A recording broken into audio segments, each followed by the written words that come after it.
the Lamb. Amen.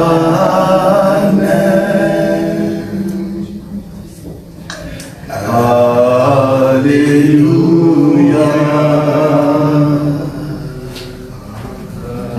Hallelujah. For the Lord mighty reigns. Hallelujah. Holy, holy are you, Lord God Almighty. What is the Lamb? What is the Lamb? You are holy, holy are you, Lord God Almighty. What is the Lamb? What is the Lamb? Amen.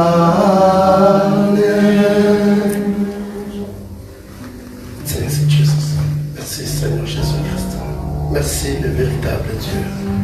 Merci celui qui nous a invités et parlé de votre âme. Seigneur, qui touche chacun de nous, tout ce qui est dans cette assemblée, que personne ne répare chez lui de la même manière qu'il est entré. Et que ta puissance, que l'onction de notre Seigneur Jésus-Christ nous accompagne de début jusqu'à la fin. Aucune distraction possible dans cette assemblée. Que ta présence règne à jamais. Toi qui es le véritable, qui règne au siècle de siècles. On a ainsi prié. Amen. Amen. Shalom, shalom. Shalom. Alléluia. Amen. Comme hier, j'avais oublié nos frères de l'Assemblée des élus d'Illinois et ceux de l'Assemblée des élus d'Ohio à Columbus, aux États-Unis, vous ont salué au nom de Jésus-Christ. Amen.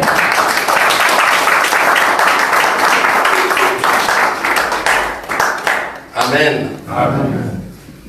Je suis dans la joie d'être ensemble avec nous ici aujourd'hui. Et je trouve réellement qu'il y a eu des invités qui ont invité aussi. Amen. Alléluia. Amen. Vraiment, la salle est pleine. Que le Seigneur vous bénisse. On m'a donné que 30 minutes. Moi, je ne vais pas retrouver. Alléluia. Amen. Nous allons essayer. Nous avions commencé ce thème sur l'enlèvement du temple de Salomon hier. Amen. Amen. Et sur ce thème, nous avions lu sur le livre de Hébreux. Mais vous devez quand même savoir qui est la personne qui avait construit le temple. Amen. Je veux que vous puissiez être très attentifs. Parce qu'en sortant d'ici, toute personne qui va vous poser la question, comment s'effectuer l'enlèvement du temple de Salomon, que vous soyez à mesure de répondre. Amen. Soyez très attentifs. Le temple devrait normalement être construit par David, mais le Seigneur n'a pas voulu que David puisse construire ce temple. Amen. C'est pour cela que Salomon est venu construire ce temple. Amen. Et le temple, nous avions dit hier soir que c'était le Seigneur Jésus-Christ. Nous allons encore relire encore une fois de plus. Pour ceux qui n'étaient pas là hier, nous allons relire rapidement Hébreux chapitre 1, le verset 1 jusqu'à 2. Jésus au nom de Jésus-Christ. Amen. Après avoir autrefois, à plusieurs reprises et de plusieurs manières, parlé à nos pères par les prophètes, Dieu dans ces derniers temps nous a parlé par le Fils, qui a établi héritier de toutes choses, par laquelle il a aussi créé le monde. Deuxième verset. Et qui étant le reflet de sa gloire et l'empreinte de sa personne, et soutenant toutes choses par sa parole puissante, a fait la purification des péchés et s'est assis à droite de la majesté divine dans les lieux très hauts. Amen. Amen. Nous avions dit hier, après avoir parlé aux prophètes avant, Dieu, dans ces derniers temps, a choisi son Fils pour nous parler. Amen. Amen. Et hier, nous avions dit tous les prophètes qui ont parlé avant, ce n'était pas une maison, c'était des tentes. Amen. Amen. Or, des tentes sont renversées rapidement. Mais une maison, comme il avait dit à Pierre, Pierre, c'est sur toi que je bâtirai la maison. La fondation est très dure et forte. Et cette maison ne peut pas être emballée. Amen. Les tentes, c'était des prophètes. Je serai prof, mais je serai profond. Amen. C'est un peu, ça sera un peu de la nourriture solide, un peu seulement. Amen. Un peu seulement, mais sauf que nous allons mélanger avec le biberon et nous allons mélanger avec les laits. Amen. Parce que c'est strictement interdit de donner des sucettes aux enfants. Amen. Le tromper que vous donnez à manger, mais vous n'avez rien donné. Et nous voyons qu'il y a beaucoup de soi-disant hommes de Dieu qui donnent des sucettes. Que Dieu vous bénisse parce que vous êtes dans un bon adresse. Amen. Après avoir très longtemps parlé au peuple par les prophètes qui sont des tentes, c'est-à-dire c'était des prophètes qui venaient annoncer Christ. Dans cet évangile, je l'avais dit hier, que nous sommes christocentriques. Nous parlons que de Jésus-Christ. Et les prophètes venaient et partaient. C'est-à-dire venir et partir, cela veut dire les prophètes que le Seigneur choisissait mouraient. Lorsqu'ils viennent, ils parlent de Christ, on le tuait. On tuait tous les prophètes qui venaient. Ce sont des tentes qui ne pourraient pas être éternelles. C'est ainsi que, dans ces temps ici, le Seigneur a voulu nous parler par le Seigneur Jésus-Christ. C'est lui la maison éternelle. La maison qui ne peut être emballée. Je ne sais pas, emballée. C'est ça la maison que nous sommes venus ici. C'est ça le véritable temple. Le véritable temple, c'est le Seigneur Jésus-Christ. C'est lui qui est venu annoncer la parole. C'est lui qui est venu nous sauver. Amen. C'est pour cela que nous avions aussi lu Luc, chapitre 11, le verset, lisons le verset 20.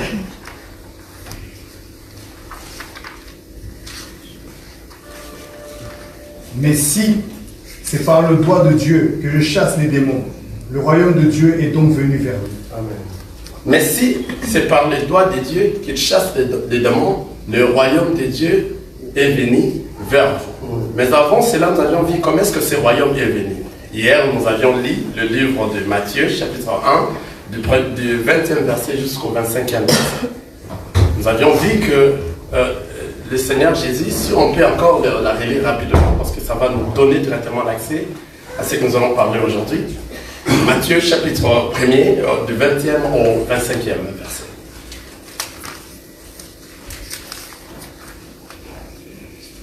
Comme il y passait, voici un ange du Seigneur lui est apparu en songe et dit, Joseph, fils de David, ne crains pas de prendre avec toi Marie, ta femme, car l'enfant qu'elle a conçu vient du Saint-Esprit.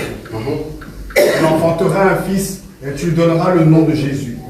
C'est lui qui sauvera son peuple de ses péchés. Tout cela arriva afin que s'accomplisse ce que le Seigneur avait annoncé par le prophète. Voici la Vierge sera enceinte et enfantera un fils, et on lui donnera le nom d'Emmanuel, ce qui signifie Dieu avec nous. Joseph s'étant réveillé fit ce que l'ange du Seigneur lui avait ordonné, et il prit sa femme avec lui. Mais il ne le connut point jusqu'à ce qu'elle lui enfanté un fils auquel il donna le nom de Jésus. La Bible nous dit, tout cela arriva afin que s'accomplisse ce que le Seigneur avait annoncé par les prophètes. Qu'est-ce que le Seigneur avait annoncé par les prophètes? C'est-à-dire qu'il fallait que le temple, que Dieu seul quitte les cieux et venir vivre, habiter avec son peuple. Alléluia. C'est le Seigneur Jésus-Christ à qui, lorsqu'il est né, on lui appellera Emmanuel, qui veut dire Dieu parmi nous. Et j'avais dit hier, souvenez-vous de ce qui était hier, l'objectif de l'arrivée du Seigneur, c'était pour qu'il vive avec son peuple. Il fallait qu'il vive réellement avec son peuple. J'avais posé la question ici, qui sont ce peuple? Et où est-ce qu'ils vont vivre? Avec qui et comment? J'avais dit aujourd'hui, ça sera la réponse. Amen. C'est lui, Emmanuel, Dieu parmi nous. Il est venu vivre avec son peuple. Il devait normalement vivre avec son peuple. Mais qu'est-ce qui s'est passé au juste? Amen. C'est pour ça que nous avions lu Luc chapitre 11, le verset 20. relis ça rapidement pour le rafraîchissement de tout le monde. Luc, chapitre 11, le verset 20. Mais si c'est par le doigt de Dieu que je chasse les démons, le royaume de Dieu est donc venu vers vous. Si c'est par le doigt de Dieu que je chasse les démons, le royaume de Dieu est venu vers vous. Vers qui? Vers quel peuple ici? On parle d'Israël. Quelqu'un voit ça? Il est venu vers vous, Israël. Si par le doigt qu'il chasse les démons, c'est un doigt. Alléluia. Regardez vos mains. Dans la même version, 5 doigts. Quelqu'un voit ça? Dans les 5 doigts, c'est les 5 pierres que David avait ramassées, mais il n'a utilisé qu'un seul. Alléluia. Et ce doigt-là, c'est le Seigneur Jésus. C'est lui le véritable Dieu. Et le royaume de Dieu est venu vers vous. Qui sont ce peuple à qui le royaume était venu? C'est Israël. Alléluia. Mais lorsqu'il est venu, hier, mon frère Lionel, que Dieu te bénisse, il a donné le verset de Jean, chapitre 2, le verset 19. La parole nous dit, Jean, chapitre 2, le verset 19.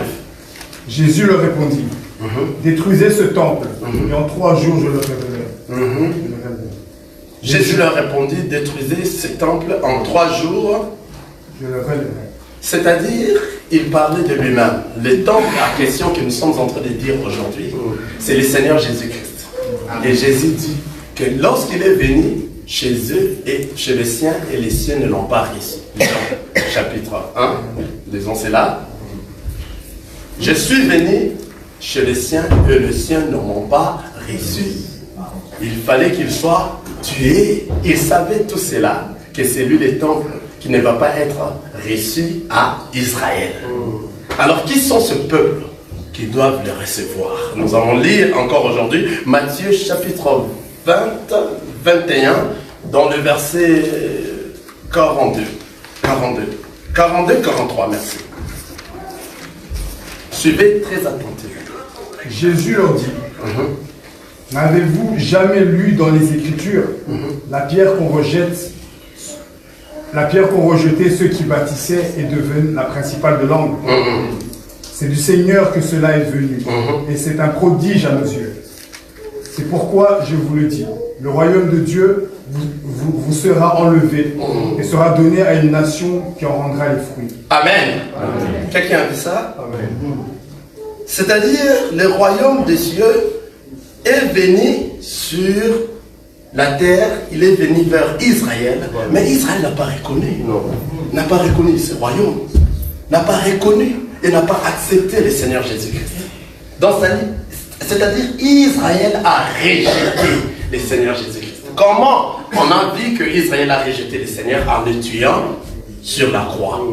Et maintenant, la parole ici que nous venons de lire dans Matthieu chapitre 21, de verset 40.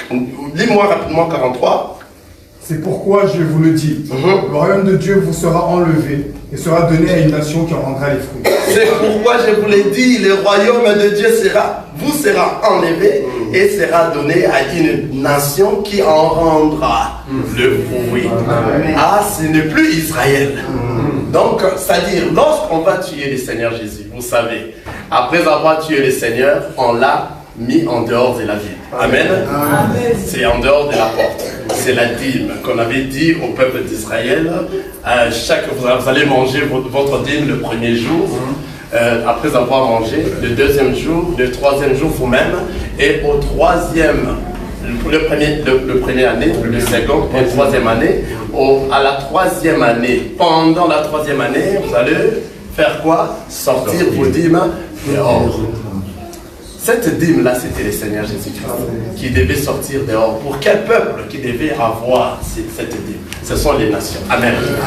Les nations qui est représentées ici par les orphelins, par le veuve, par les étrangers et par le lévite. Parce que ce sont eux qui n'avaient pas le droit de plantation et ils n'avaient pas le droit de berger des animaux. On dit comment? De l'élevage de l'élevage de bœufs. C'était eux qui devaient aller chercher, c'est-à-dire les pauvres. Amen. Et c'était eux qui devaient venir chercher la dîme en dehors de la ville. réellement la dîme qui a été sortie en dehors de leur maison, c'était devant la porte, c'était le Seigneur Jésus-Christ. C'est Israël qui a rejeté, qui a tué le Seigneur Jésus-Christ. Maintenant, ces peuples, les nations qui devaient venir, vous savez, nous sommes étrangers. Nous, les nations, nous sommes étrangers parce que nous sommes dans ce monde, mais nous ne sommes pas de ce monde. Donc nous sommes des pèlerins. Nous venons et nous allons partir parce que nous étions avant le début de la création du monde. Car l'agneau a été immolé avant la fondation du monde. Et nous étions un peuple qui a déjà été choisi. Alléluia. Amen. C'est ainsi que nous sommes des étrangers ici sur la terre. Si tu vois ton frère qui n'arrive pas à comprendre des choses, qui te dit des choses qui te brûlent, mais toi tu es un chrétien, tu es une personne mise à part, toi tu es un étranger. À quoi bon s'intéresser à une personne qui n'est pas dans la famille? Tu dois comprendre, tu dois pardonner facilement. Parce que moi, je vais me mettre en colère s'il y a un frère de ma famille qui me dit des choses parce qu'il a la connaissance. Alléluia. Parce qu'il connaît, mais comment toi tu agis comme ça? Mais si c'est un étranger à mon égard, à quoi bon s'énerver? À quoi bon? Parce que je sais qu'il n'a pas de connaissances. C'est pour ça sur la croix, Dieu a dit pardonne-leur car ils ne savent pas ce qu'ils sont en train de faire. Quelqu'un voit ça? Nous sommes des étrangers sur la terre. Nous sommes des orphelins parce que le Père, qui était notre Père, qui nous donnait des ordres, des instructions, est mort dans nous et nous sommes dans le Seigneur aujourd'hui. Nous avons maintenant un Père qui est Jésus-Christ et nous sommes devenus des enfants adoptifs. Quelqu'un voit ça?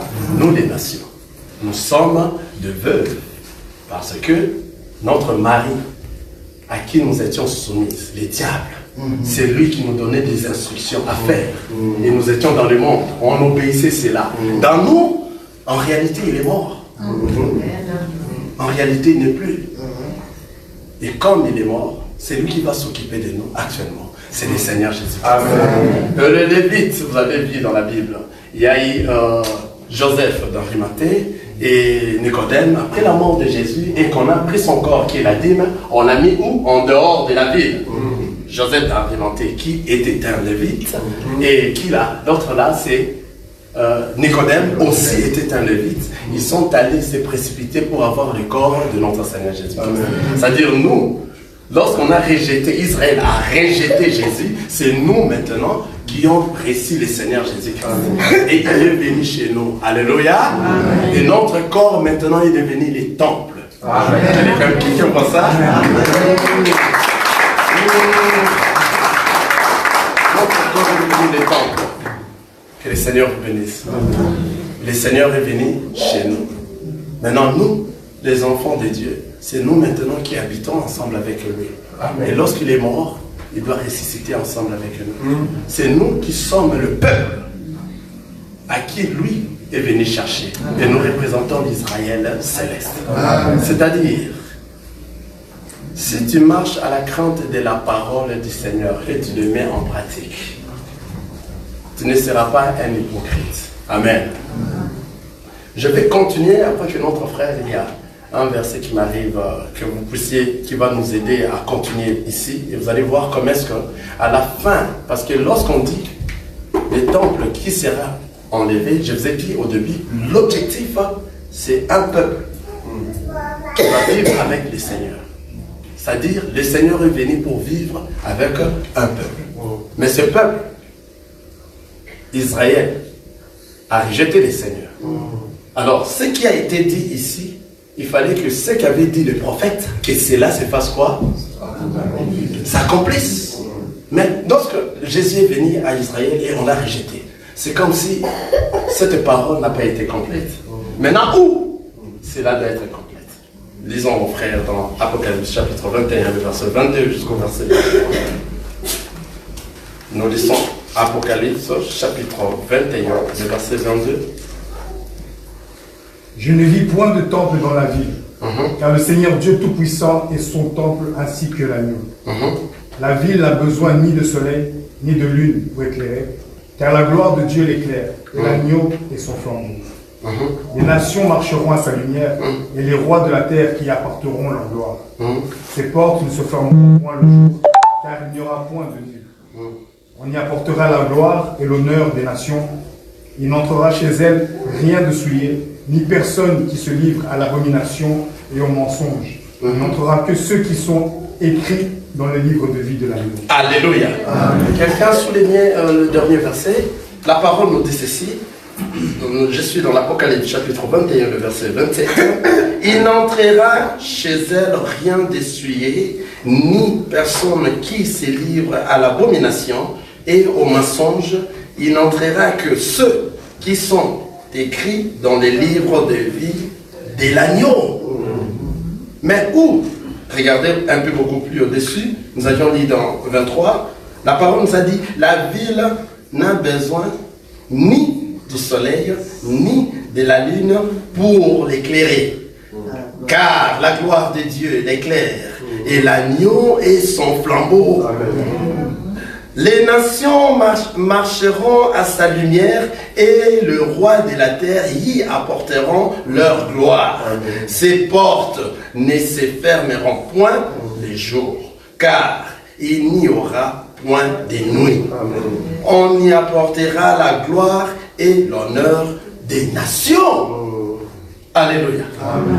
Ici, mes bien-aimés, on nous a dit, on nous parle de millénium. Là où maintenant le Seigneur Dieu, le roi qui est descendu, viendra régner avec son peuple. Parce que cette parole doit être accomplie. Maintenant, qui sont ceux-là qui doivent être dans le millénium? Alléluia. Dans le millénium, nous avions vu dans le livre de l'Apocalypse, dans le verset 27, la parole nous dit, il n'entrera chez elle rien d'essuyé, ni personne qui se livre à l'abomination et au mensonge, rien d'essuyé. C'est-à-dire, si toi réellement tu as reçu le Christ, et que le Christ vit dans toi, et que toi tu es devenu le temple là où il reste, tu dois réellement refléter le Christ dans toi lorsque tu vis sur la terre. Pour entrer là-bas. Mais si tu ne reflètes pas le Christ, tu ne sauras pas entrer là-bas. Tout essuyé, tout ce qui suit, n'a pas l'accès dans le royaume du Christ. Dans ce royaume, c'est-à-dire toi, après ici viendra la mort. Amen. Physique. Tu vas mourir physiquement. Mais en réalité, les enfants de Dieu ne meurent pas. Tu iras se reposer. Amen. Parce que toi, tu as marché à la crainte de la parole de Dieu. Tu l'as mis en pratique partout où tu es. Et maintenant, comme toi, tu ne vas pas mourir, c'est toi qui seras enlevé vers le ciel. Je me souviens encore, 1 Thessaloniciens, merci Seigneur Jésus, 1 Thessaloniciens chapitre 4, Amen. Si on peut la lire rapidement, le verset 14 à 17. Nous allons comprendre que si toi tu marches à la crainte de la parole de Dieu, à la sonnette, lisons, vas-y. Car si nous croyons que Jésus est mort et qu'il est ressuscité, nous croyons aussi que Dieu ramènera par Jésus et avec lui ceux qui sont morts. Voici en effet ce qui nous vous déclarons après la parole du Seigneur. Nous les vivants, restés par les événements du Seigneur, nous ne dévancerons pas ceux qui sont morts. Car le Seigneur lui-même a un signal donné, à la voix d'un archange et au son de la trompette. Descendra du ciel et la mort en Christ ressusciteront premièrement.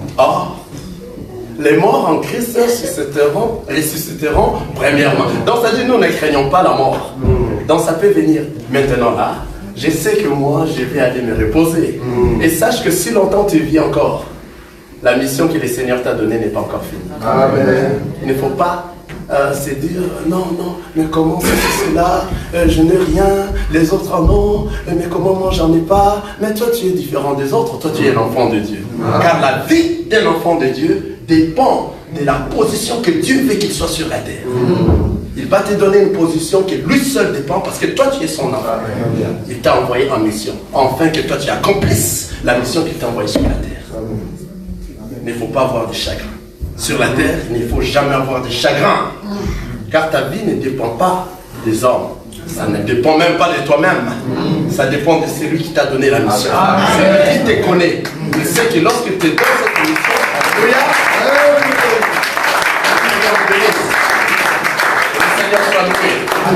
lorsque tu te donnes la mission, il sait de quelle position il va te donner. ne faut pas envier les autres, les gens de ce monde.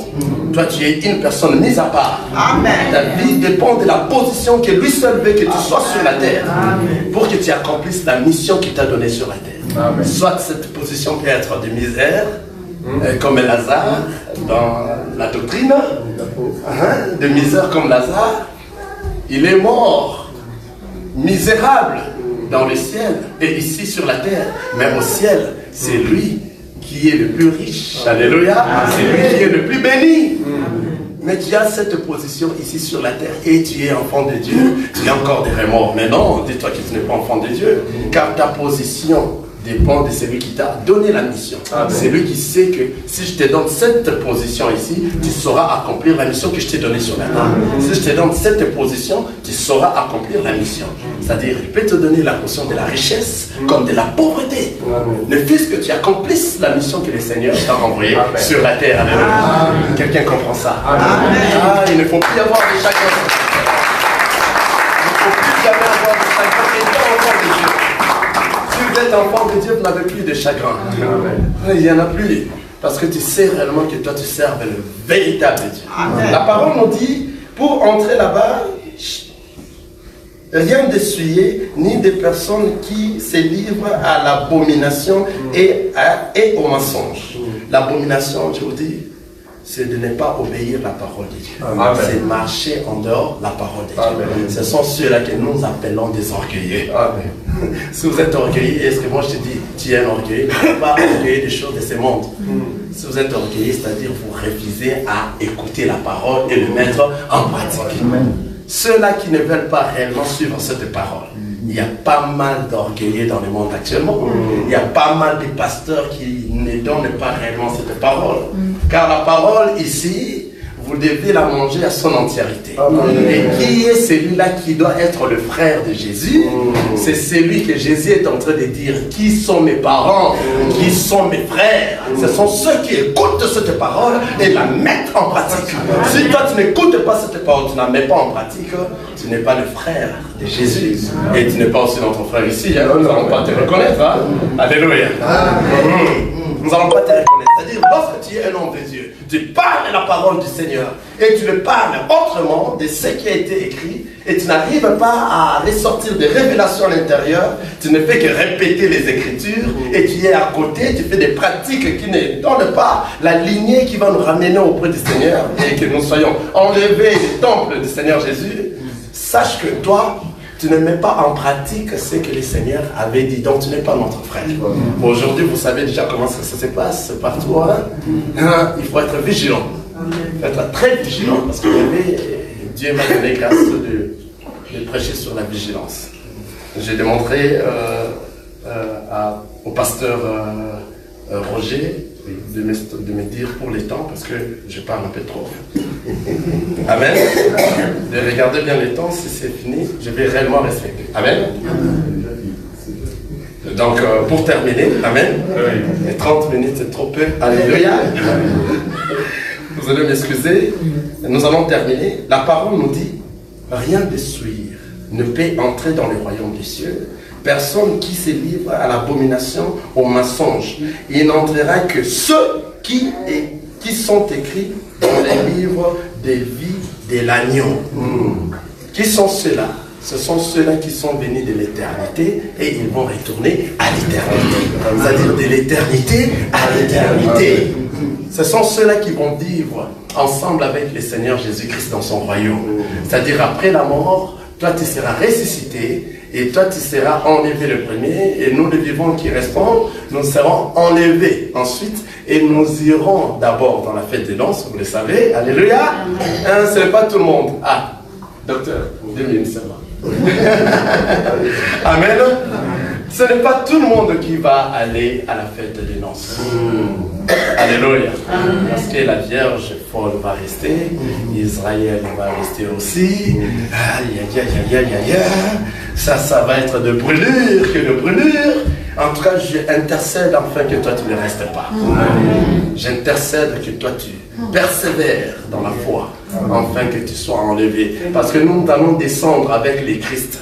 Alléluia. L'armée qui va descendre avec les Christ, venir régner sur la terre. Jérusalem nouvelle. C'est nous qui sommes allés à la première tour, et c'est nous qui ont été enlevés vers les Christ. Et nous serons avec lui, nous allons siéger avec lui. Alléluia. Et nous allons descendre maintenant. Amen. Ça c'est bon. C'est très bon. Délicieux la parole de Dieu. J'intercède afin que tu sois parmi ceux qui iront, parce que moi je serai déjà là. Amen. Et dans ce royaume-là, c'est le l'union. C'est le Seigneur Jésus-Christ qui est le temple, qui est enlevé vers le Seigneur, qui va régner. Le temple éternel, le véritable temple, le Seigneur Jésus-Christ, c'est lui qui va régner, c'est lui qui sera notre roi, c'est lui qui va nous diriger, c'est lui qui va donner les ordres. Et comme dit souvent le docteur Roger Boulet, il sera ambassadeur de quel pays? La Chine. Moi je serai ambassadeur en République démocratique du Congo. Et toi tu seras ambassadeur où? Donc ça veut dire il faut se choisir déjà. Parce que nous on se connaît déjà, nous serons là-bas. Alléluia. Que le Seigneur vous bénisse.